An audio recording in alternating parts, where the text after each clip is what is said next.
ఆరాధన ప్రారంభించుకున్నట్టుకు గాను ఆంధ్ర క్రైస్తవ కీర్తన పుస్తకంలో నుండి 19వ కీర్తన చూడగొరిదా అనే కీర్తన పాడుకుందాం. పల్లవి మొదటి శరణము, చివరి 2 శరణాలు మాత్రమే పాడదాం.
తండ్రి యొక్కయు కుమారుని యొక్కయు పరిశుద్ధాత్మ యొక్కయు నామమున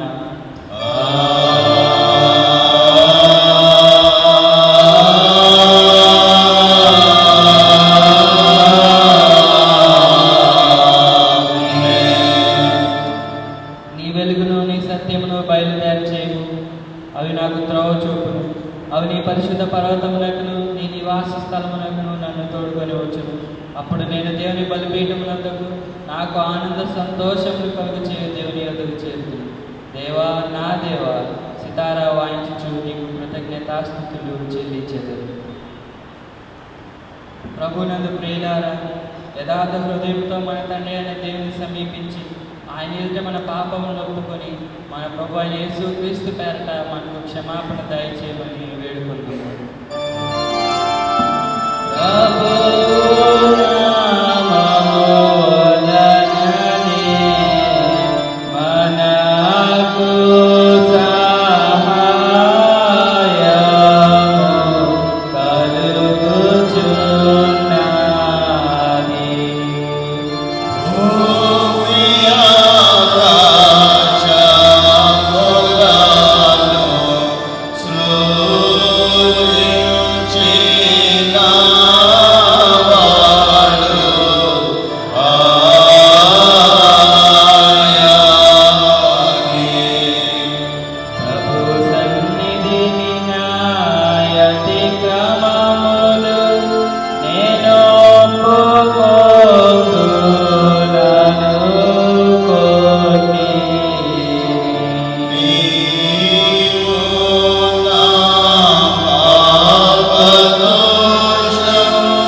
మా సృష్టికర్తవు విమోచకుడైన సర్వశక్తి గల దేవా, దీనులము పాపులముకు మేము స్వాభావికముగా పాపులమనియు అపవిత్రులమనియు తలంపు వలన మాట వలన క్రియ వలన నీకు విరోధముగా పాపం చేస్తామని నీ ఎదుట ఒప్పుకొనుచున్నాము. కావున మేము మా ప్రభు అయిన యేసుక్రీస్తు నిమిత్తమున నీ కృపను వెతుకుచు వేడుకొనుచు మితిలేని కనికరం గల నీ యొద్దకు ఆశ్రమణకై వచ్చుచున్నాము.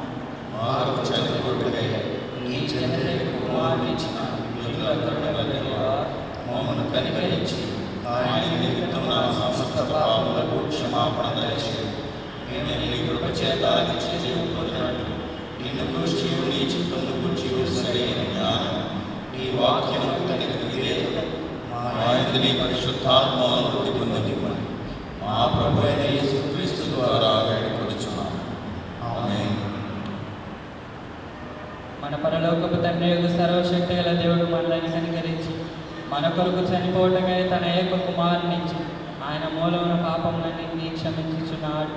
ఆయన నామమును విశ్వాసం ఉంచు వారికి దేవుని బిడ్డలకు అధికారం ఇచ్చుచు వారికి తన పరిశుద్ధాత్మను అనుగ్రహించు. నమ్మి బాప్తిస్మం పొందినవారు రక్షింపబడుతారు. ఓ ప్రభు ఆయన రక్షణమాందరికీ రక్షించు.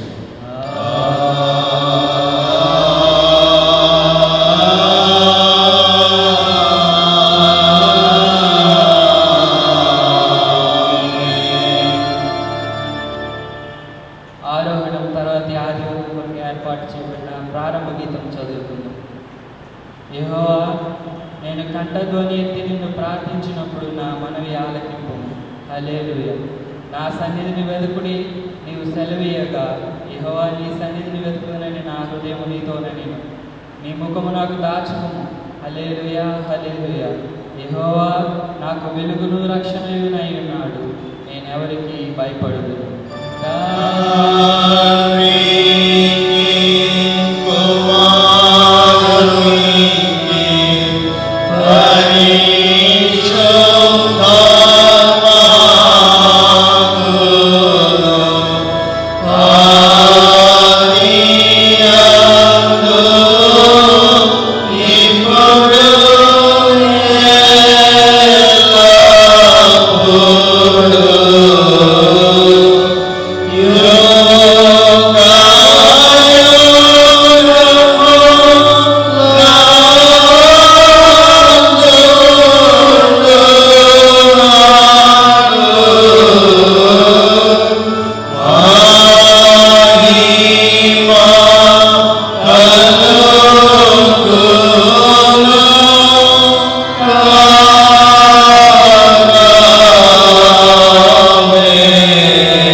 సర్వశక్తిగల దేవా, మా హృదయంలో ఎల్లప్పుడూ నీ ఎడల భయభక్తులు కోరికలను కలిగించుచు ప్రభావంతో కూడిన నీకు మేము పవిత్రమైన సేవ చేయనట్లు కృప దయచేయమని నీతోనూ పరిశుద్ధ ఆత్మతోనూ సదాయకలేని యుగ యుగంలో జీవించుచు పరిపాలించుచు నుండి నీ కుమారుడు మా ప్రభువు యేసు క్రీస్తు ద్వారా నిన్ను వేడుకొనుచున్నాము. ఆమేన్. దయచేసి కూర్చోండి. ఆరోహణ తర్వాతి ఆదివారం కొరకు ఏర్పాటు చేయబడిన పాత నిబంధన పాఠ్యభాగం ప్రవక్త అయిన యెహెజ్కేలు గ్రంథము 36వ అధ్యాయం 25వ వచనం నుంచి 27వ వచనం వరకు ఈ విధముగా రాయబడి ఉంది. ఆరోహణం తర్వాతి ఆదివారం కొరకు ఏర్పాటు చేయబడిన పాత నిబంధన పాఠ్యభాగము ప్రవక్త అయిన యెహెజ్కేలు గ్రంథము 36వ అధ్యాయం 25వ వచనం నుంచి 27వ వచనం. ప్రవక్త అయిన యెహెజ్కేలు రాసిన గ్రంథము 36వ అధ్యాయం 25వ వచనం ప్రారంభం. మీ అపవిత్రతను యావత్తు పోవునట్లు నేను మీ మీద శుద్ధ జలము చల్లుదును.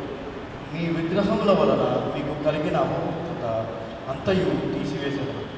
నూతన హృదయమును మీకు ఇచ్చేదను. నూతన స్వభావము మీకు కలుగజేసేదను. రాతికుండే మీలో నుండి తీసివేసి మాంసపు కుండే మీకు ఇచ్చేదను. నా ఆత్మను మీ యందు ఉంచి నా కట్టడలను అనుసరించి వారిగా నా విధులను గైకొని వారిగా మిమ్మల్ని చేసేది. నేటి మనకు ఏర్పాటు చేయబడిన పాతరిక ఇంతటితో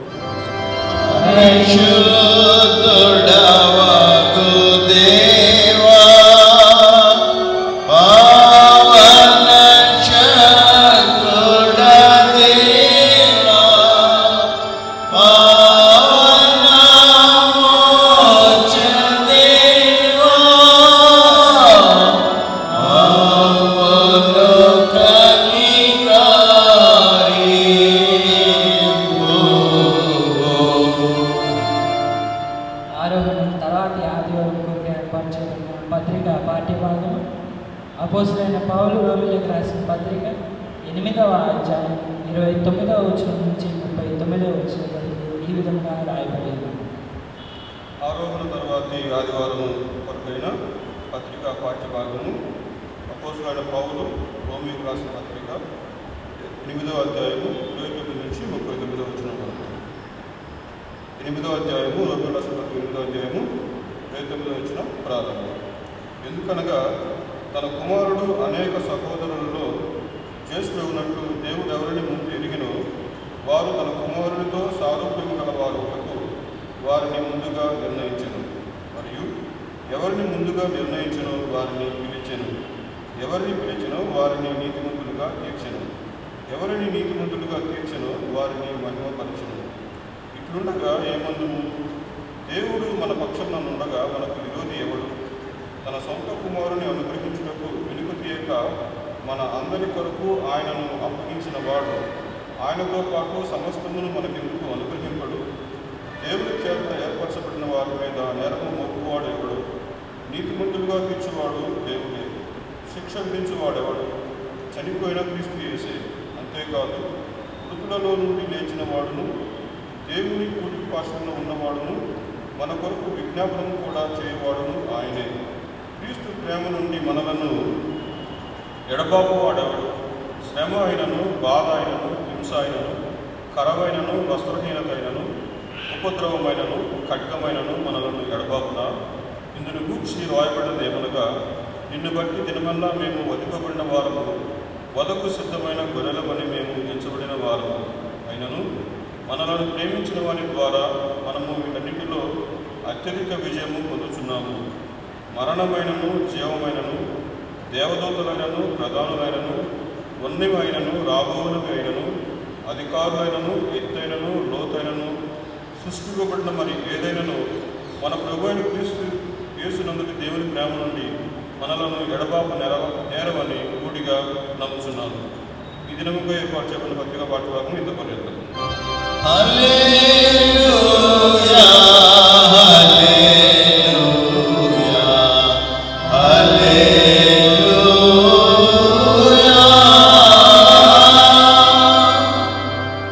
ఆరోహణం తర్వాతి ఆదివారం కొరకు ఏర్పాటు చేయబడిన సువార్త పాఠ్యభాగం పరిశుద్ధుడైన యోహాను సువార్త 17వ అధ్యాయం 20వ వచనం నుంచి 26వ వచనం ఈ విధంగా రాయబడింది.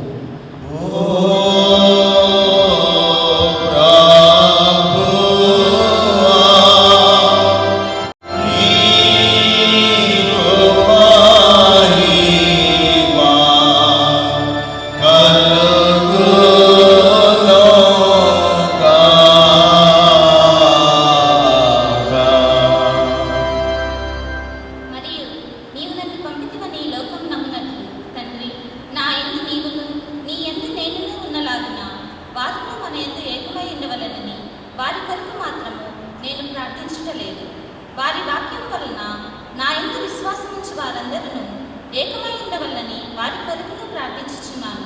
మనము ఏకమై ఉండలాగున వారిని ఏకమై ఉండవల్లని నీవు నాకు అనుగ్రహించిన మహిమను నేను వారికి ఇచ్చితిని. వారి యందు నేనును నా యందు నీవును ఉండుట వలన వారు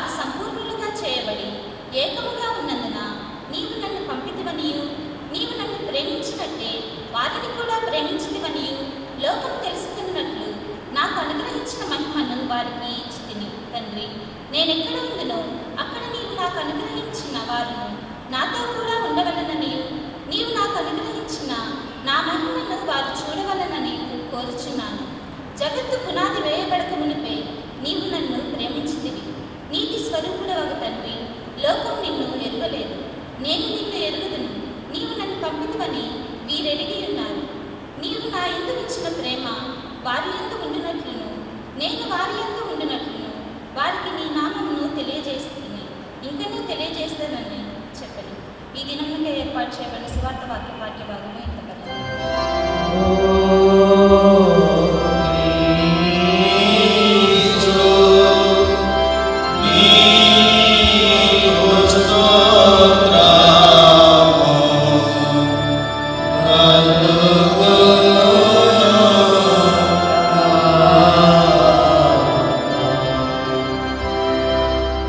మనమందరం అలాగే నిలవబడి అపోస్తలుల శ్వాస ప్రమాణం పుణ్యాకాశములను సృజించిన సర్వశక్తి గల తండ్రి అయిన దేవుని నమ్ముచున్నాను.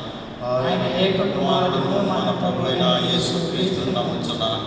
ఈయన పరిశుద్ధాత్మల గర్భమును ధరింపబడి కన్య అయిన మరియ పుట్టి పొంతి పిలాతుని కాలం క్రింద శ్రమపడి సిలువేయబడి చనిపోయి సమాధించబడని అదృశ్య లోకమునకు దిగినని చనిపోయిన వారి నుండి మూడవ దినము లేచి పరలోకమునకెక్కి సర్వశక్తి గల తండ్రి దేవుని కుడి చేతిన కూర్చున్నాడని సజీవులకును మృతులకును తీర్పు చేయటం అక్కడి నుండి వచ్చినట్లు నమ్ముచున్నాను. పరిశుద్ధాత్మ నమ్ముచున్నాను. పరిశుద్ధ క్రైస్తవ సంఘం, పరిశుద్ధుల సహవాసం, పాప క్షమాపణ, శరీర పునరుద్ధానం, నిత్య జీవము అని నమ్ముచున్నాను. ఆమేన్.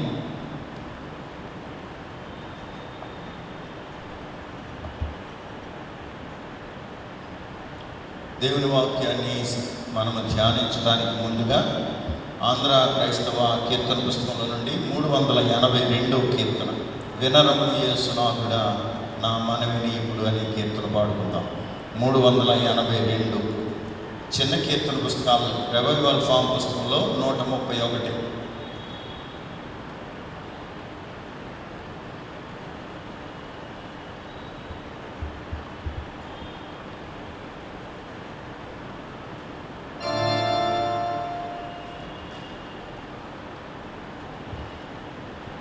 పల్లవి మొదటి శరణము, రెండవ శరణము, చివరి 2 శరణాలు మాత్రమే పాడదాం. వినరము యేసునాథుడా నా మనవిని ఇప్పుడు, నా మనవిని ఇప్పుడు, నా మనవిని ఇప్పుడు. ఘనమైన నీదు నెన్నరు చెలను కావుమెప్పుడు. ఎక్కడిద్దరు ముగ్గురు నీ యొక్క పేరట, నీ యొక్క పేరట, నీ యొక్క పేరట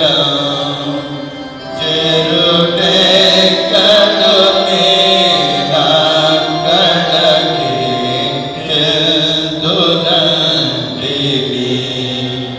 మరి ఎవరు దిక్కు ధరణిలోన వేరు లేరుగా,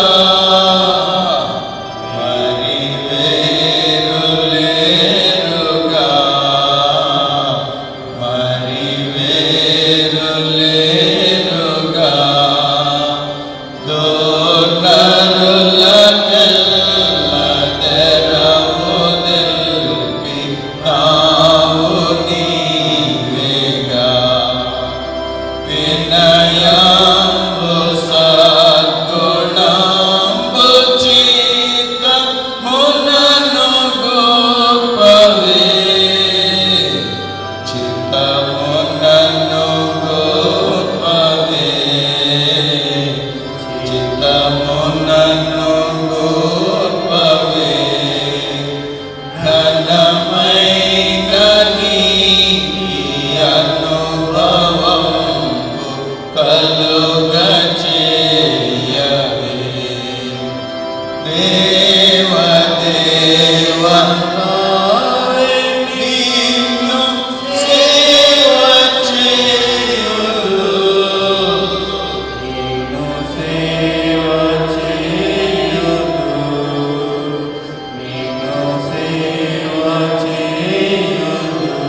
దయచేసి అందరూ కూర్చోనండి.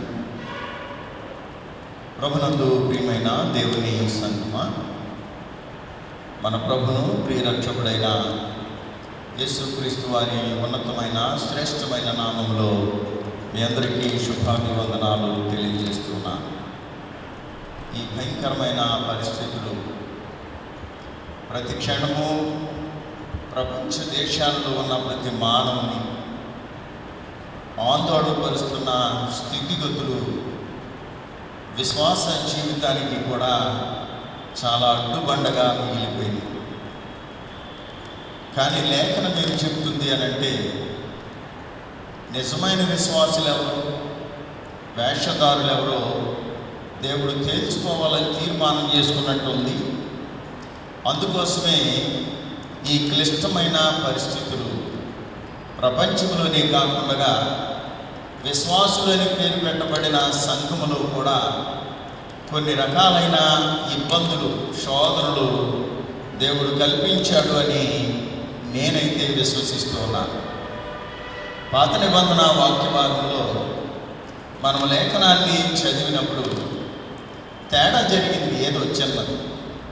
ఏంటి తేడా అని ఒకసారి మనము వాక్యాన్ని పరిశీలనగా ఆలోచన చేసినట్లయితే వాక్యంలో ఉన్న కొన్ని ప్రాముఖ్యమైన సంగతులు ఈ సందర్భంలో మనము జ్ఞాపకం చేసుకోవాలి.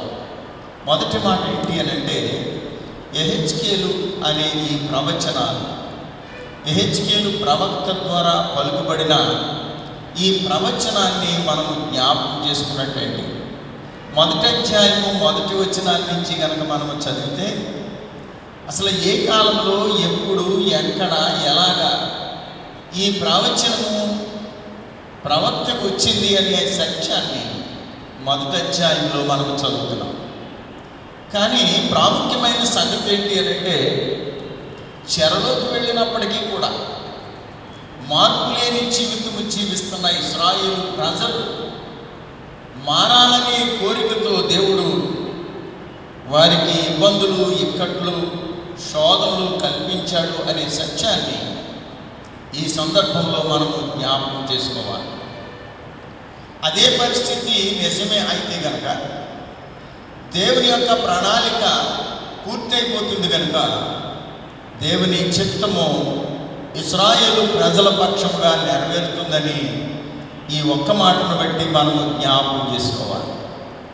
ఈ 36 అధ్యాయము ఒక్క మాటలో చెప్పాలి అని అంటే, మార్పు ఎలాగొస్తుంది, అసలు ఎవరితో మాట్లాడుతున్నాడు దేవుడు అని అడిగితే, ఈ యెహెజ్కేలు గ్రంథము 36 అధ్యాయము మొదటి 4 వచనాలు కనుక మనం చదివితే ఈ అధ్యాయంలో ఉన్న కొన్ని ప్రాముఖ్యమైన సంగతుల గురించి అక్కడ వ్రాయబడింది. ఏమేమి ఉన్నాయో ఒక్కసారి వాక్యంలో నుంచి కొన్ని మాటలు మనము నేర్చుకోవాలి. ఏముందో ఒక్కసారి వాక్యంలో నుంచి చదువుదాం. యెహెజ్కేలు గ్రంథము 36 అధ్యాయం మొదటి వచనం నుంచి కనుక మనం చదివితే అక్కడ ఈ మాట సెలవిస్తున్నాడు. చదువుదాం. మరియు ఇశ్రాయేలు పర్వతములకు ఈ మాట సెలవు. నేను వాక్యం చదివినప్పుడల్లా అనుకుంటాను, పర్వతాలతో కూడా దేవుడు మాట్లాడతాడా, మనుషులతో మాట్లాడతాడని. మొదట ఆదాము గురించి మనకు తెలుసు, ఆ తర్వాత హానోకు దేవునితో నడిచాడని మనకు తెలుసు, నోవాహుతో దేవుడు మాట్లాడాడని మనకు తెలుసు, ఆ తర్వాత అబ్రహామును పిలిచాడని సంగతి కూడా మనకు తెలుసు. దేవుడు మనుషులతో మాట్లాడతాడని మనకు తెలుసు. కానీ పర్వతాలతో కూడా మాట్లాడతాడంటే, పర్వతాలతో మాట్లాడడం గొప్పతనం కాదు, పర్వతాలు దేవుని మాట వినడం మాత్రం చాలా గొప్ప. అందుకోసం ఈ మాట మనం జ్ఞాపకం చేసుకోవాలి. ఏమని మాట్లాడతాడు మరొకసారి చదువుతాం. ఏమని? మరియు నరపుత్రుడా, ఇశ్రాయేలీయుల పర్వతములకు ఈ మాట ప్రవచింపు. అంటే ఇశ్రాయేలు అనే దేశంలో ఎలాంటి దేశం ఇది అని అంటే చవిటి పర్రగన కాదు. మరి ఎలాంటిది అని అంటే ఐగుప్తు దేశం లాంటిదా అంటే అంతకంటే కాదు. అందుకోసం దీనికి ఏమని పేరు పెట్టారు అని అంటే ద్వితీయోపదేశకాండంలో 11వ అధ్యాయంలో మనం చదువుతాం. ఏమని ఉంటుంది అని అంటే ఇది కొండలు లోయలు గల దేశం. స్నేహితులారా, ఇది కొండలు లోయలు గల దేశం. ఇది వరకు మీరు ఉండి వచ్చిన ఐగుప్తు దేశం వంటిది కాదు. కాబట్టి ఇది కొండలు లోయలు గల దేశం. ఈ ఎత్తు పల్లాలు ఎప్పుడు వస్తాయి అని అంటే అవకతవకలకి ఇది ఆనవాలు, ఇది బల సూచనకి ఆనవాలు, దేవుని ఆశీర్వాదానికి ఈ కొండలు లోయలు అనే మాటకి చాలా ఆనవాలు. లెబనాను ప్రాంతాన్ని గురించి మనం టీవీలో చూస్తూ ఉంటాం, కానీ ప్రాక్టికల్గా నేను చూశాను. అక్కడ మన పరిస్థితులు చూస్తే లెబనానులో ఉన్న ఈ చెట్లు, ఈ కొండ చర్యల్లో ఉండే చెట్లు ఎంత ఎత్తుంటాయి? సుమారునంటే 200 అడుగులు ఎత్తుకుంటాయి. ఒక్కొక్క చెట్టు సన్నగా పొడవుగా ఎంత దూరమో ఎదిగిపోతుంది. ఏంటి ఇంత సన్నగా ఎలాగ ఎదిగిందబ్బా, గాలికి ఇరిగిపోవా అంటే ఎరగవు. అంత శ్రేష్టమైన స్థలం అదని ఆ ప్రాంతాన్ని గురించి, లెబనాన్ గురించి బైబిల్ గ్రంథంలో రాయబడింది. హిస్టరీలో మనకు బాగా తెలుసు. అందుగురించి జాగ్రఫీ చదివితే జాగ్రఫీలో భూగర్భ స్థలాలు, భూగర్భ జలాలు, భూగర్భ శాస్త్రము, ఉపరితలం ఎలా ఉంటుంది, గర్భములో ఉండే పరిస్థితులు ఎలా ఉంటాయన్న సంగతులు చాలా నేర్చుకోవచ్చు మనం. అందులో ఈ లెబనాన్ అనేది ప్రపంచ దేశాల్లో చాలా శ్రేష్టమైన స్థలం అని చెప్పి హిస్టరీలో రాయబడింది. అందుకోసం అలాంటి శ్రేష్టమైన దేశాన్ని గురించి దేవుడు మాట్లాడుతున్నాడు. అలాంటి శ్రేష్టమైన దేశాన్ని వీరికి స్వదేశముగా ఇచ్చి ఆశీర్వదించినందుకు దేవునికి ఉన్న ప్రణాళికను బట్టి మనం సంతోషించాలి. అలాంటి దేశంలో పర్వతాలను గురించి మాట్లాడుతున్నాడు. ఇశ్రాయేలు పర్వతములకు ఈ మాట సెలవిస్తున్నాడు. ఏమని చదువుతాం? అంటే మీరు దేవుని మాట ఆలకించాలి. యెహోవా పర్వతములారా, మీ దేవుడైన యెహోవా మాట ఆలకించండి. ఆలకించాలి అని అంటే ఏముండాలి? చెవులు ఉండాలి. ఒకటి వినాలి. రెండవది విన్న తర్వాత ఇది దేవుని స్వరము అని మనము గ్రహించాలి. అలాగే మానవునికి ఎలాగైతే వినడానికి చెవులు, గ్రహించడానికి మనసు, 3 వెంబడించడానికి హృదయాన్ని ఇచ్చాడో, కానీ పర్వతాలకి 3వది ఇవ్వలేదు. అంటే హృదయం లేదు, కానీ ఒకటి మాత్రమే. నేను అనుకుంటుంది ఏంటంటే వినే చెవులు ఉంటాయి అన్నమాట.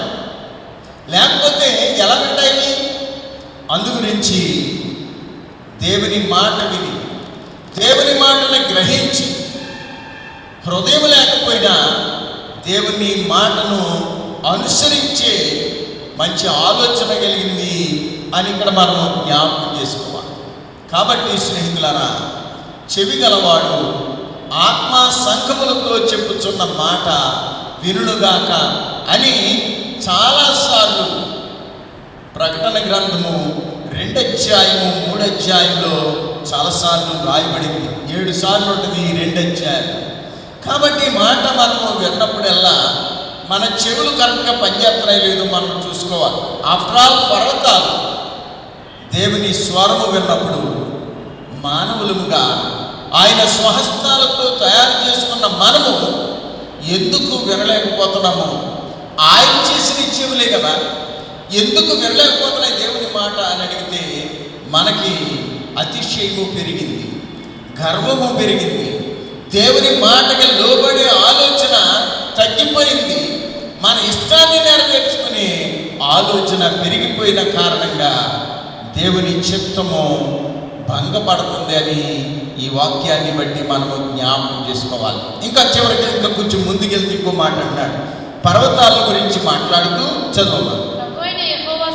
ప్రభు అయిన యెహోవా సెలవిచ్చినది ఏమనగా,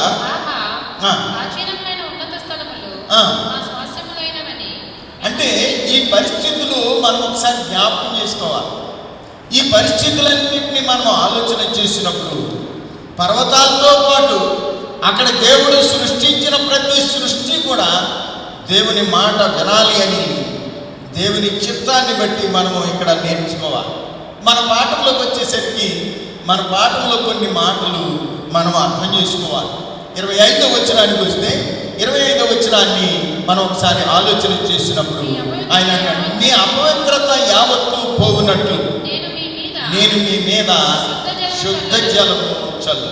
ఇది అపవిత్రతను గురించిన మాట.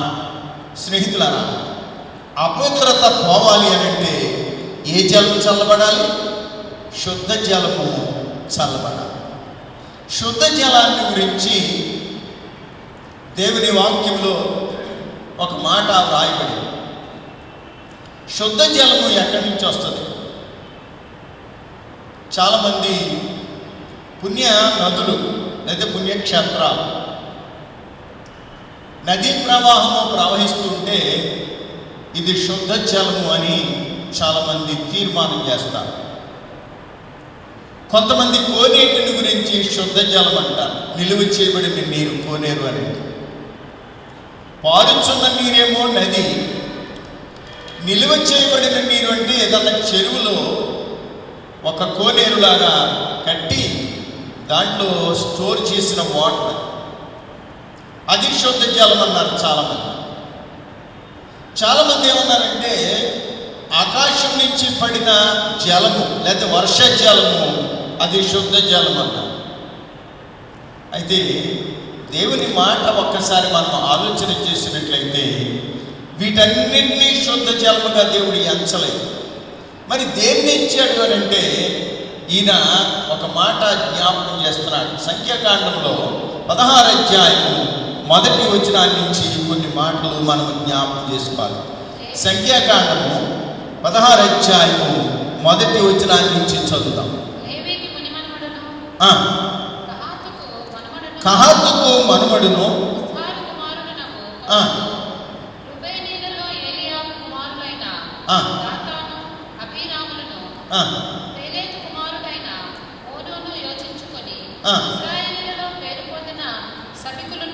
సమాజ ప్రధానులైన 250 మందితో మోషేకు ఎదురుగా లేచి మోషే అహరోనులకు విరోధముగా పోగుపడి. అంటే ఇక్కడ ఒక మాట మనం జ్ఞాపకం చేసుకోవాలి. 16వ అధ్యాయము చాలా ప్రాముఖ్యమైనది. దేవుని చిత్తానికి ఎదురు తిరిగే ఒక తీర్మానం ఇశ్రాయేలు ప్రజలు కొందరు ఏర్పాటు చేసుకున్నారు. ఇక్కడ అదే మాట రాస్తున్నారు. ఎవరెవరు అని అంటే పేర్లు ఇక్కడ వ్రాయబడ్డాయి, మెన్షన్ చేయబడ్డాయి. వీళ్ళందరూ కూడా సుమారు ఎంతమంది అంటే 250 మంది వీళ్ళు ఎదురు తిరిగారు మోషే మాట మీద. అంటే ఎవరి మాట మీద ఎదురు తిరిగినట్టు? దేవుని మాట మీద ఎదురు తిరిగారు. ఈ ఎదురు తిరిగిన కారణంగా ఏం జరిగింది అని అడిగితే భూమి తన నోరు తెరిచి ఆ కుటుంబాన్ని ఒకదాన్ని మింగివేసింది. ఒకటి, ఎవరైతే దేవుని మాటకి ఎదురు తిరిగి దేవుని చిత్తానికి అడ్డుపడ్డారో వారిని ఖచ్చితంగా నోరు తెరిచి భూమి మింగేసింది. ఒకటి. ఆ మాటల గురించి ఒకసారి ఆలోచన చేస్తే ఏమని మాట్లాడుతున్నాడో చదువుదాం. ఒకసారి క్రిందకి వెళ్ళిన తర్వాత 28వ వచనం నుంచి చదువుదాం. మోషే ఈ సమస్త కార్యములను చేయుటకు యెహోవా నన్ను పంపిననియు నా అంతట నేనే వాటిని చేయలేదనియు మనుషులందరికీ వచ్చు మరణము వంటి మరణము కాక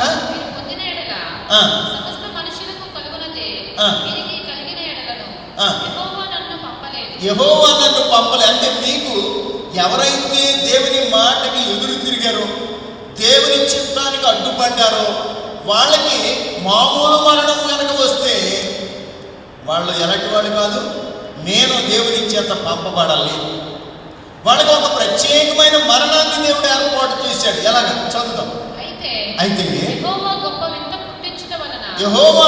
వింత పుట్టించుట వలన వారి ప్రాణములతో పాతాళంలో కూలినట్లు, అంటే ప్రాణముతోనే పాతాళంలోకి పోవునట్లు భూమి తన నోరు తెరచి వారికి కలిగిన సమస్తమును మింగివేసిన ఎడల వారు యెహోవాను అలక్ష్యము చేసిరని మీకు తెలియజేయుచున్నాను. అంటే ఏంటనమాట, ఇప్పుడు ఒకరి మరణము మనకి ఏం జ్ఞాపకం చేస్తుంది అని అంటే, భవిష్యత్తు జీవితంలో మనం దేవునికి ఇష్టలుగా జీవించగలమా, లేకపోతే జాగ్రత్త పడి ఆయనకి ఎదురు తిరిగే వాళ్ళగా ఉంటామా, ఉండాలా అన్న తీర్మానం మనం చేసుకోవాలి.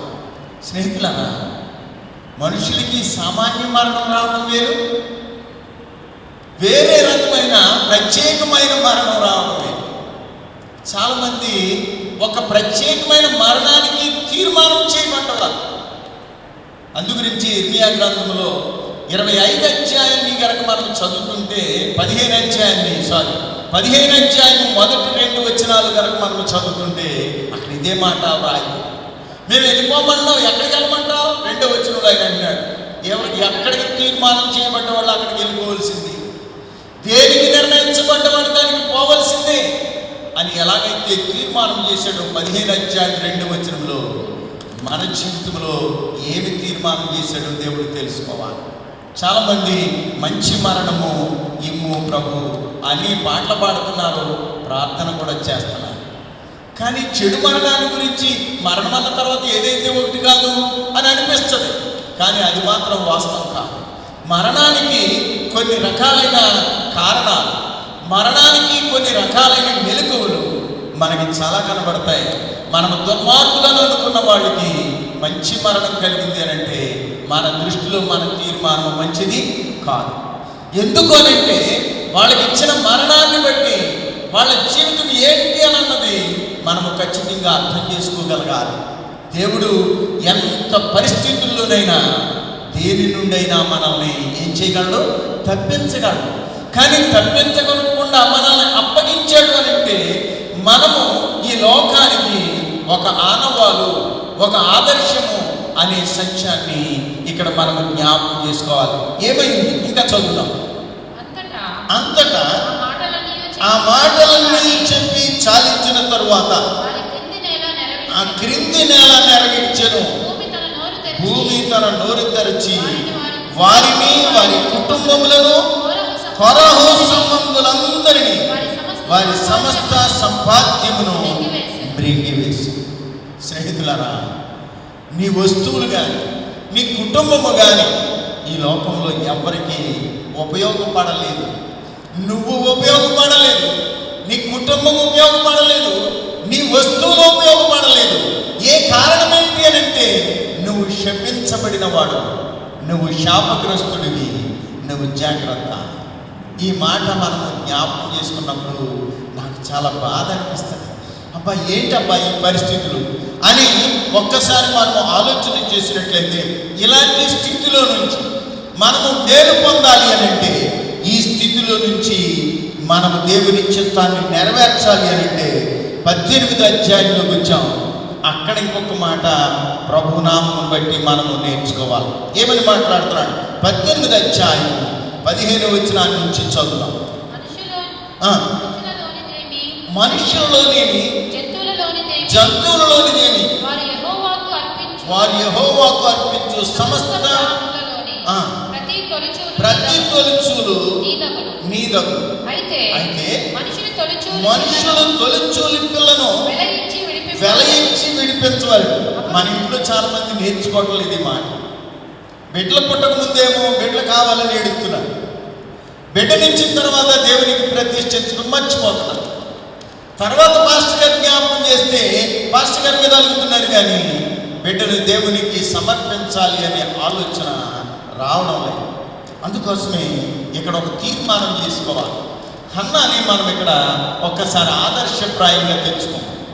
హన్న దేనికి సాదృశ్యము అని కనుక మనం ఒకసారి ఆలోచన చేస్తే, దేవుని చిత్తాన్ని ఈ లోకంలో పెర్ఫామ్ చేయటానికి, కార్యరూపం దాల్చటానికి, ప్రార్థన ఫలము అది దేవుని చిత్తము అని రుజువు చేయడానికి ఆనవాళ్ళు ఎవరనంటే హన్న. ప్రార్థనకు ఒక్కటే కాదు, ఒకటి ప్రార్థనా ఫలము, రెండవది ఏంటి అని అంటే ఆ ఫలము దేవుని చేత ఇవ్వబడింది కనుక అది దేవుని నామానికి మహిమ తెచ్చే ఫలమే కానీ మనుషులకి మహిమ తెచ్చేది కాదు. అందు గురించి ఇర్మియా ప్రవక్త అన్నాడు 15వ అధ్యాయము 1వ వచనాన్ని ఇప్పుడు చదువుతాం. మోషే సమూయేలును నా ఎదుట నిలబడినప్పటికీ కూడా నేను వారిని కూడా నేను అంగీకరించను. నేను వారిని అంగీకరించడానికి నాకు మనసు లేదు. అంటే ఎలాంటి స్థితి అని అంటే మోషే అంతటి గొప్ప ప్రవక్త, అలాగే సమూయేలు అంతటి గొప్ప భక్తుడు లేరు. అలాంటి వాళ్ళు వచ్చి ఒకవేళ ఇశ్రాయేలు ప్రజల గురించి రికమెండేషన్ చేస్తే నాకు వినడానికి మనస్సు లేదని మాట్లాడారు. ఆ మాట ఒక్కసారి మనం జ్ఞాపకం చేసుకుంటే ఈ లోకంలో నిన్ను దేనికి ఆదర్శముగా నిలిపాడు దేవుడు? ప్రార్థనగా, ప్రతిఫలానిగా, దేవుని చిత్తము నెరవేర్చడానిగా, లేకపోతే ఇదిగో కోరాహు కుటుంబం వలె వీరు శాపగ్రస్తులు, వీరు దేవుని ఉగ్రతగా గురైపోయిన వారు, వారి వస్తువులు కానీ వారి కుటుంబము కానీ వారి ఇంట్లో వాళ్ళు ఎవరో దేనికి ఉపయోగపడరు అనే సత్యాన్ని ఈ మాటను బట్టి మనము జ్ఞాపకం చేసుకోవాలి. ఆ తర్వాత వచ్చిన 17వ వచనాన్ని చదువుతాం. 18వ అధ్యాయము 17వ వచనాన్ని. అయితే ఆవు యొక్క తొలిచూలుని, గొర్రె యొక్క తొలిచూలుని, మేక యొక్క తొలిచూలుని విడిపింపకూడదు. అవి ప్రతిష్ఠితమైనవి. వాటి రక్తమును నీవు బలిపీఠము మీద ప్రోక్షించి. అంటే ఇవన్నీ కూడా ధర్మశాస్త్రంలో ఉన్న కొన్ని సూచనలు. ఈ సూచనలు మనము ఖచ్చితంగా పాటించాలి. ఈ పాటించినప్పుడు దేవుని చిత్తము మన జీవితంలో నెరవేరుతుందని ప్రభు పేరట మరొకసారి నేను మీకు జ్ఞాపకం చేస్తున్నాను స్నేహితులారా. కాబట్టి హెచ్కేల్ గ్రంథంలోకి మరల మనం వెళ్ళినట్లయితే మీ అపవిత్రత యావత్తు పోవునట్లు మీ మీద ఏ జలము? శుద్ధ జలము నేను చల్లుతాను అని చెప్తున్నాను. శుద్ధ జలాన్ని గురించి ఒక మాట మీకు యాడ్ చేస్తాను ఎడిషనల్. శుద్ధ జలం అనేది ఎలాగొస్తుంది అని అంటే ఎర్ర పెయ్యిని మనం తీసుకోవాలి. ఈ ఎర్ర పెయ్యిని తీసుకున్నప్పుడు దాన్ని దేవుని సన్నిధికి తీసుకుని వచ్చినప్పుడు ఆ పెయ్యి యొక్క శరీరం అంతటిని కూడా దేవునికి సర్వాంగ హోమము అని పేరు పెట్టారు. దాన్ని అది కాల్చివేయాలి, దేవునికి అర్పించాలి.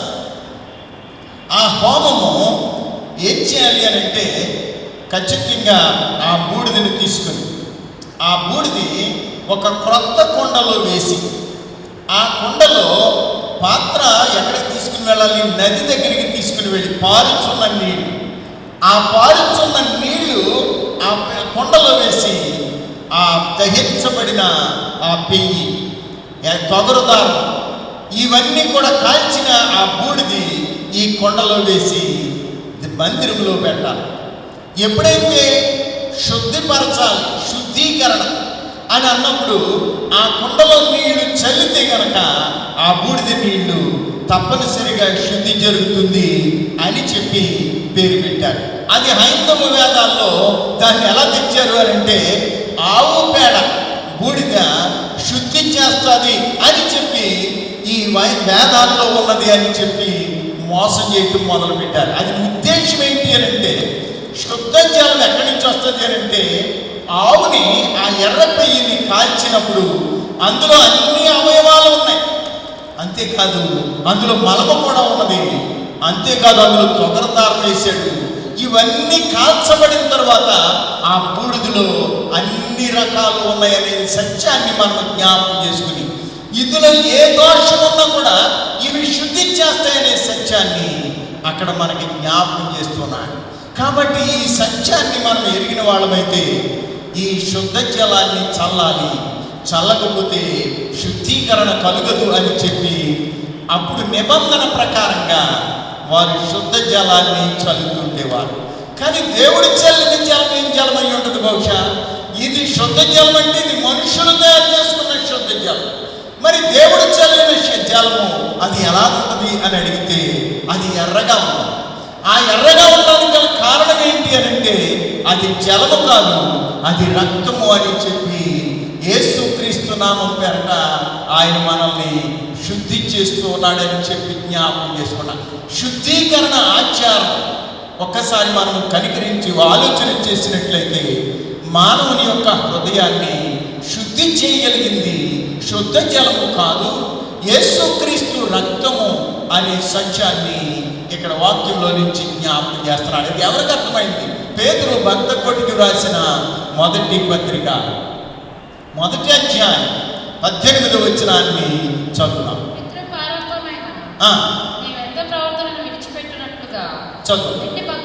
వెండి బంగారముల వంటి క్షయ వస్తువుల చేత మీరు విమోచింపబడాలి. మీరు శుద్ధి చేయబడింది దేని చేతానంటే శుద్ధ జలమే.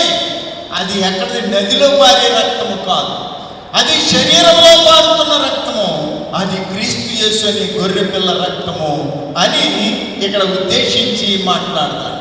కాబట్టి స్నేహితులారా, ఈయన హెచ్కేలు ప్రవక్త మాట్లాడుతున్నాడు, మీ అపవిత్రత యావత్తు పోగునట్లు మీ మీద నేను శుద్ధ జలము చల్లుతాను. మొదటి మాట. రెండో మాట అన్నాడు, మీకు కలిగిన అపవిత్రత అంతటినీ నేను తీసివేస్తాను. ఇప్పుడు దేని వల్ల వచ్చింది అపవిత్రత అంటే విగ్రహాల వలన అపవిత్రత వచ్చింది. విగ్రహాన్ని పెట్టుకుంటే అపవిత్రం కాదా? అలాగని యేసుప్రభు వారి విగ్రహాన్ని పెట్టుకుంటే అది అపవిత్రం కాదా? అందుకోసమే విగ్రహాలతో దేవునికి నిమిత్తము లేదు. అందుగురించి ఆ తర్వాత అంటాడు అనమాట, విగ్రహాలు చేసే వాళ్ళు విగ్రహము లాంటి వాళ్ళే అని వ్రాయబడి.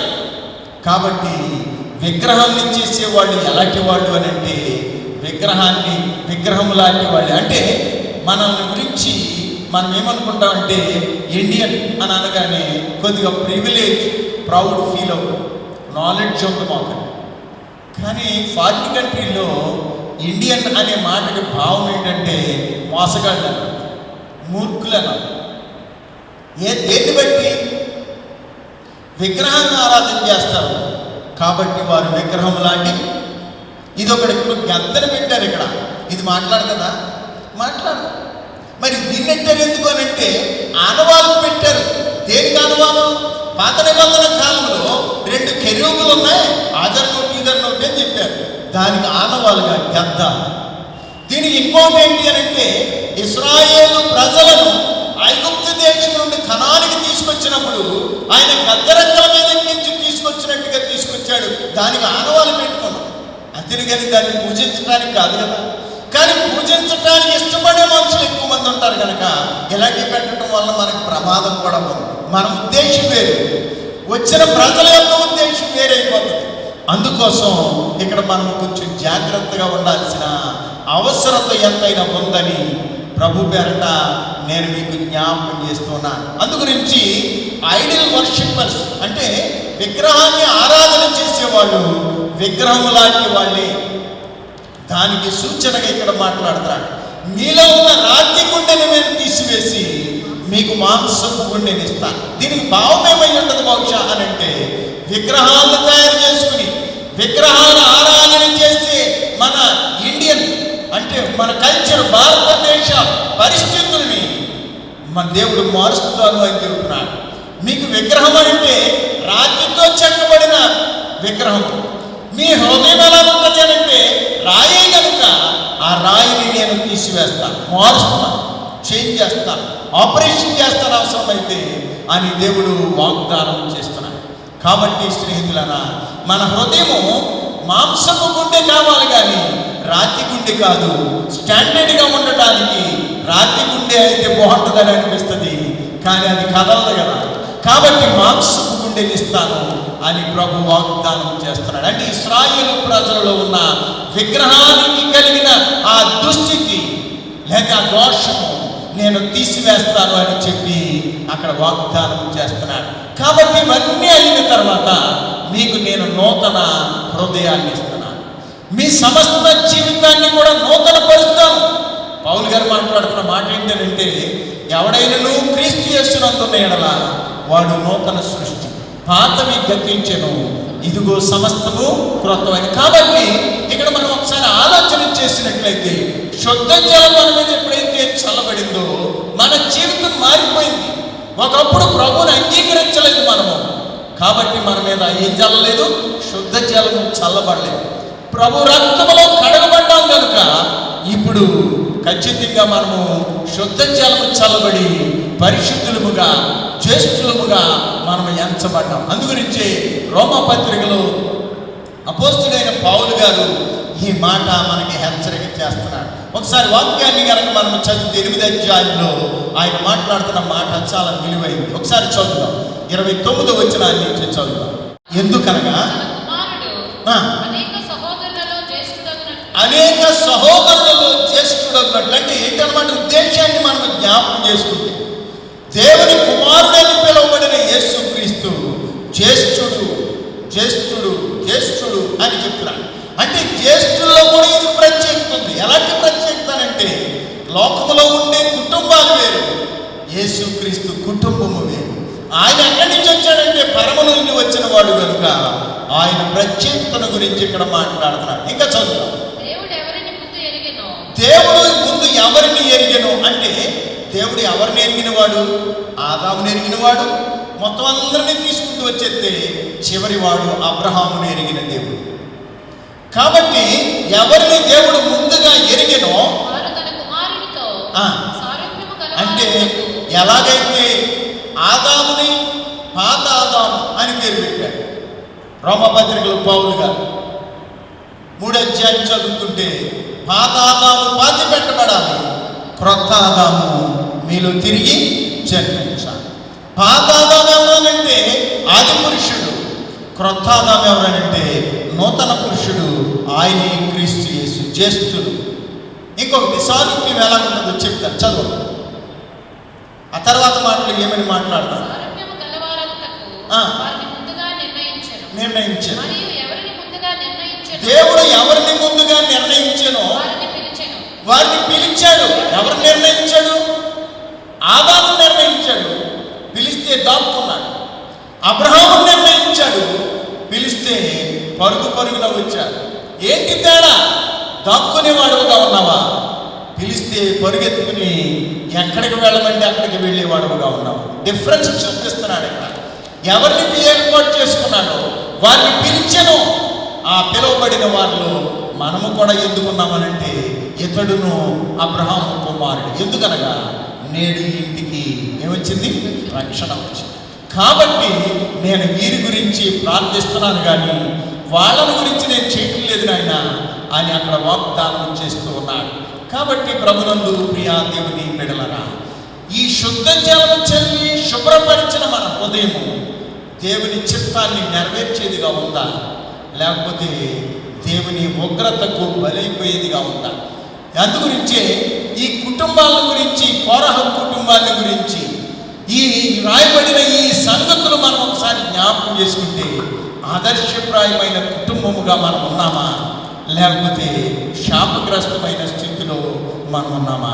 ఒక్కసారి మనల్ని మనం జ్ఞాపకం చేసుకోవాలి. 27వ వచనంలో ఒక మాట వ్రాస్తున్నాడు భక్తుడు. ఏమని? రోమీలకు రాసిన పత్రిక 8వ అధ్యాయం. మరియు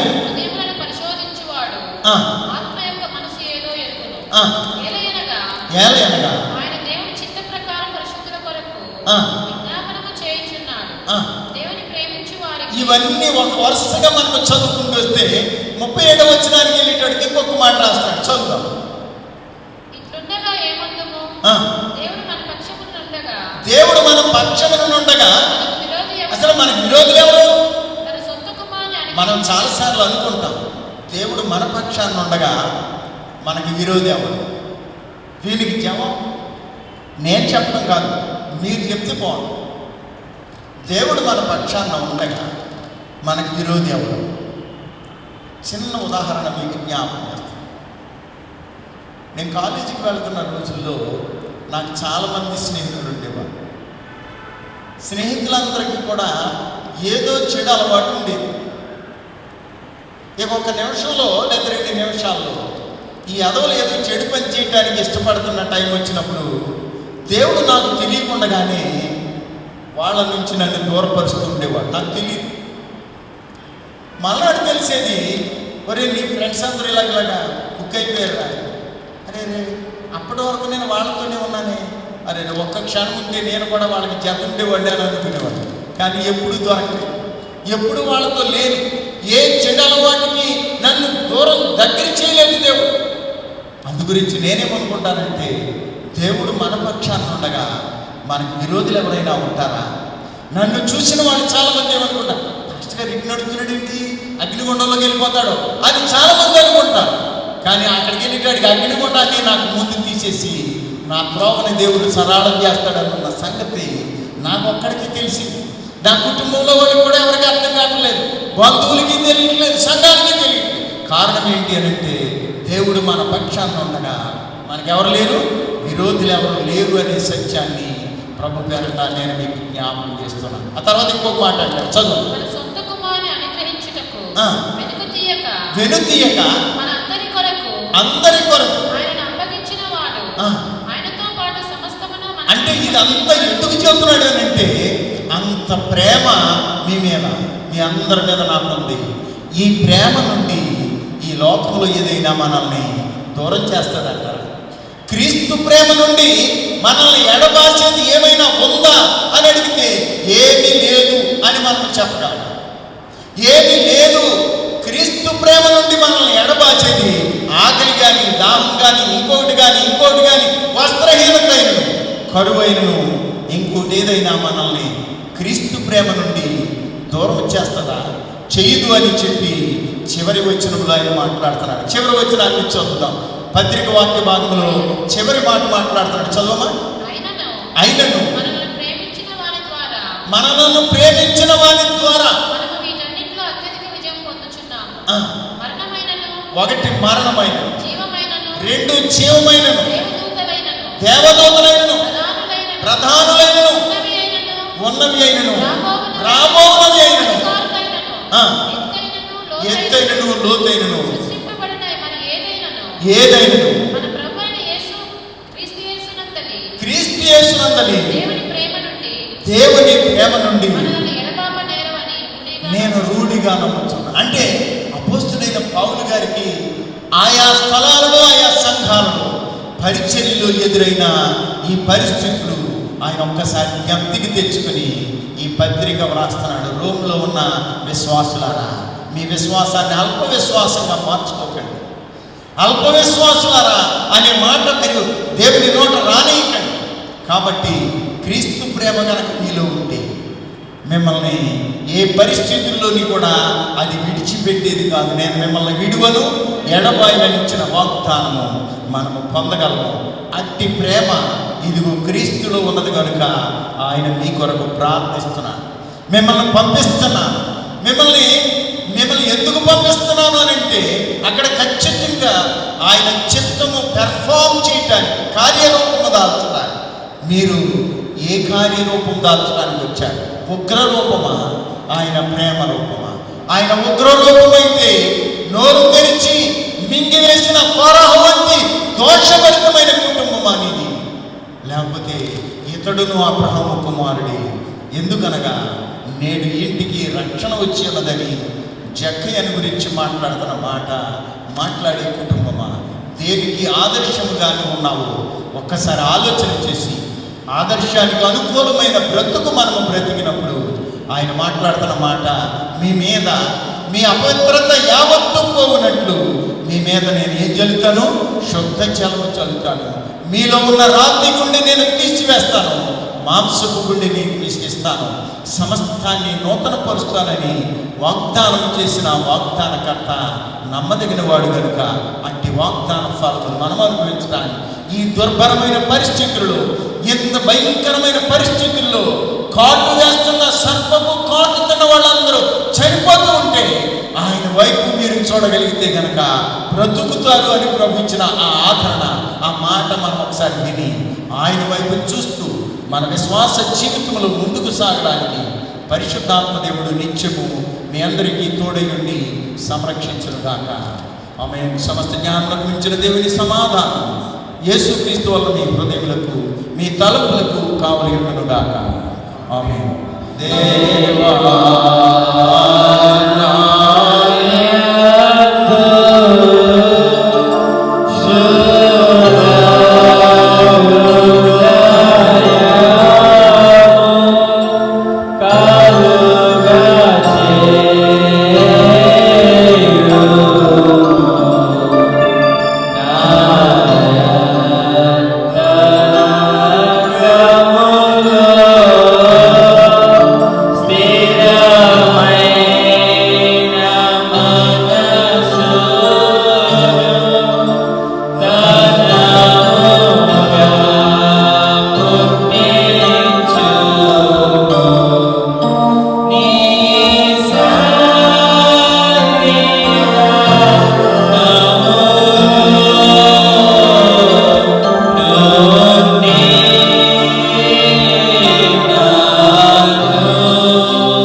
దయచేసి అందరూ కూర్చోనండి.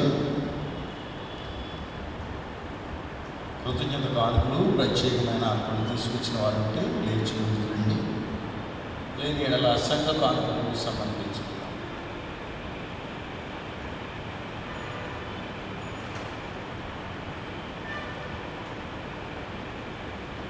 సంతోషంతో చెడు వారిని ఎంతో దేవుడు దీవించినందుకు సంతోషముతో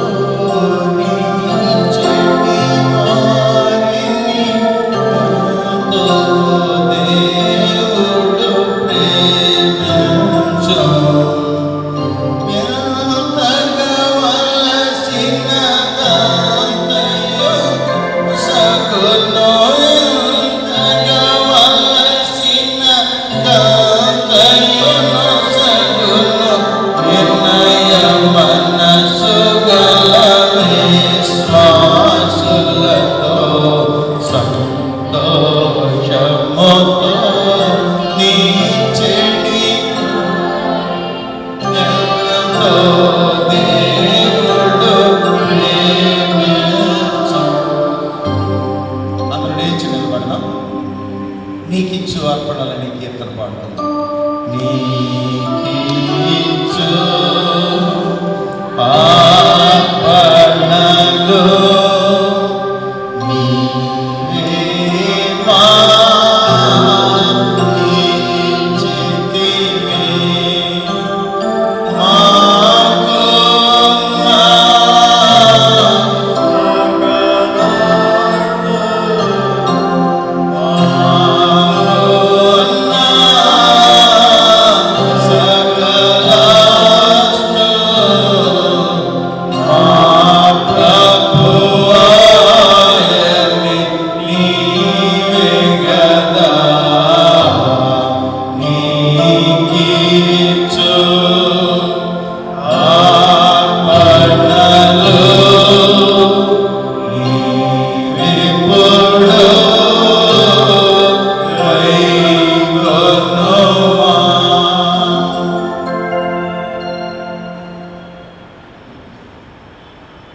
ప్రార్థించండి. సర్వశక్తియు కనికరం కలిగిన దేవా, మా ప్రభు అయిన యేసుక్రీస్తు యొక్క తండ్రి, నీ అత్యధికమైన కృపను బట్టి, ప్రేమను బట్టి, మహిమను బట్టి మా ఎడల నీవు చూపిన ప్రేమ కృపా కృత్యముల విషయమై నిన్ను సేవించి స్తుతించుచున్నాం. మమ్మల్ని విమోచించుటకును పాప మరణం నుండి మమ్మల్ని రక్షించుటకును నీ ప్రియ కుమారుని ఇచ్చినందుకు నీకు వందనములు చెల్లించుచున్నాం. ప్రధానులకును అధికారులకును పైనామని చెప్పబడి ప్రతి నామమునకు పైగా పరలోకమునకు జయముతో ఆయనను ఆరోహించినందుకు నీకు కోట్లాది స్తుతి స్తోత్రం చెల్లించుచున్నాము. మరణం వరకు విధేయత కనబర్చిన ఆయనకు కిరీటమును మహిమతో ధరింపజేసి ఆయనను సంఘమునకు శిరస్సుగా ఉంచి ఘనతకును సింహాసనమునకును ఆయనను లేవనెత్తినందుకు నీకే స్తుతి స్తోత్రములు చెల్లించుచున్నాము. ఆయన మా కొరకై సంపాదించిన గొప్ప జయము నిమిత్తం నిన్ను స్తుతించుచున్నాం. ఆయనను మహిమగల రాజుగాను భూలోకమునకు రక్షకునిగాను గణపరిచి సేవించుటకు మాకు కృప దయచేయమని నిన్ను వేడుకొనుచున్నాం. మేము త్రొట్రిల్లకుండాను కాపాడుటకును నీ మహిమ ఎదుట ఆనందముతో నిర్దోషులముగా నిలబడుటకును శక్తిగల మా రక్షకుడైన అద్వితీయ దేవ నీకే స్తుతి స్తోత్రములు చెల్లించుచున్నాము. ఘనత గల నిత్యుడైన ఓ మహాయాజకుడా, నీవు పరిశుద్ధపరిచిన మార్గము ద్వారా మేమును నీవు వెళ్ళిన చోటునకు వెళ్ళి నీ పరలోక రాజ్యమందు నీతో నిత్యము జీవించులాగున కనికరం గల నీ మధ్యవర్తిత్వం వలన కలిగిన లాభముల యందు మాకు పాలు దయచేయము. మేము నీ చిత్త ప్రకారం చేయనట్లును నీ ఆజ్ఞలకు లోబడి నమ్మకమైన మంచి సేవకులుగా బహుమానములు పొందినట్లు మమ్మల్ని నీ సత్యం యొక్క సరి అయిన జ్ఞానమునందు నడుపుటకును మేము నీ నామమును మనఃపూర్వకముగా ఒప్పుకొనులాగున మమ్మను బలపరిచి నిలవబెట్టుటకును మా బలహీనతల యందు తోడ్పడుటకును ఆదరణకర్త అయిన నీ పరిశుద్ధాత్మను కృపతో మాకు అనుగ్రహింపు. ఓ దేవా, పని చేయుచున్న నీ సంఘంను జ్ఞప్తికి తెచ్చుకొను. నీ పని భూమి మీద ఎన్నడూ క్షీణింపకుండానట్లు నీ పరమధానములను ఆశీర్వాదములు నీ సంఘం మీద సంఘంలోనున్న వారి మీద దయచేయమని ప్రార్థిస్తున్నాము. సంఘ బిడ్డలు ప్రతి ఒక్కరిని మీరు జ్ఞాపకం చేసుకోనండి ప్రభు. విశ్వాసంలో నీ సన్నిధానంలో చేరి నాయనాన్ని స్తుతించిన నీ ప్రియ బిడ్డలను మీరు జ్ఞాపకం చేసుకొని వారిని వారి కుటుంబంలో దీవించి ఆశీర్వదించమని ప్రార్థిస్తున్నాము. ప్రతి ఒక్కరిని మీరు జ్ఞాపకం చేసుకొని మీరక చోట్ల బిడ్డలను భద్రపరిచి ఆరోగ్యము క్షేమము దయచేయమని ప్రార్థిస్తున్నాము. ఓ దేవా, ఆయా పనులలో నిన్ను సేవించి ప్రతి బిడ్డను మీరు జ్ఞాపకం చేసుకొని వారి పనులన్నింటిలో మీ సహాయము నడిపింపు నీ బిడ్డలకు దయచేయమని ప్రార్థిస్తున్నాము. తగిన కాలమున ప్రతి వారికి ఆత్మీయ ఆహారం పెట్టుటకు నమ్మకమైన బుద్ధి గల గృహ నిర్వాహకులకు పనివారిని నీ సేవకు పంపమని ప్రార్థిస్తున్నాము. ఆంధ్ర ఇవాంజలికల్ లూథరన్ సంఘ అధ్యక్షుల వారిని, కాపర్లను, నాయకులను, వారి కుటుంబాలను మీరు జ్ఞాపకం చేసుకుని దీవించి ఆశీర్వదించమని ప్రార్థిస్తున్నాము. ఈ కష్టకాలంలో శ్రమలలో కాపర్లు సంఘంను విశ్వాసంలో బలపరిచి స్థిరపరచినట్లు మీ ఆత్మ నడిపింపు నీ బిడ్డలకు దయచేయమని ప్రార్థిస్తున్నాము. మీ అందు నిద్రించిన సంఘ కాపర్లను మీరు జ్ఞాపకం చేసుకుని వారి కుటుంబంలో మీరు ఆదుకుని వారిని దీవించమని ప్రార్థిస్తున్నాము. నీవు ఏర్పరచుకున్న వారందరూ నీ నామం పేరిట కూడినట్లును ఏర్పరచబడిన వారి సంఖ్య పూర్తి అగినట్లును పని జరుపు. కష్టకాలంలోనూ ఆయాసంలో బలహీనతలో ఉన్న ప్రతి బిడ్డను మీరు జ్ఞాపకం చేసుకుని ఆదుకోమని ప్రార్థిస్తున్నాము. అనారోగ్యంతో బాధపడుతున్న ప్రతి బిడ్డను, ప్రతి విశ్వాసిని మీరు జ్ఞాపకం చేసుకుని వారిని దర్శించి మీ పరిశుద్ధ గాయపడిన ముట్టి స్వస్థతను దయచేయమని ప్రార్థిస్తున్నాను. తమ బంధుమిత్రులను కోల్పోయి దుఃఖంలో ఉన్న ప్రతి కుటుంబాన్ని మీరు ఓదార్చి మీరే మహిమ పొందమని ప్రార్థిస్తున్నాను. ఎత్తబడిన కానుకలను మీరు అంగీకరించమని తమ గుప్పిలను విప్పి అర్పించిన ప్రతి విశ్వాసం దీవించి ఆశీర్వదించమని ప్రార్థిస్తున్నాను. నీ రక్షణ యందలి సంతోషం మెరుగునట్లు పాపములను అపనమ్మకం వలన బంధింపబడిన వారిని అందరినీ విడిపించమని ప్రార్థిస్తున్నాను. తండ్రి యొక్క దక్షిణ హస్తం నీవు కూర్చున్నాను. ఆ పై స్థలమందున వాటిని మేమును చూచినట్లు నీ కృప దయచేయమని ప్రార్థిస్తున్నాను.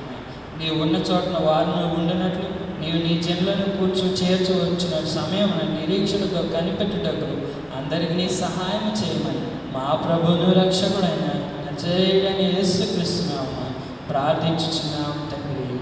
ఆమేన్.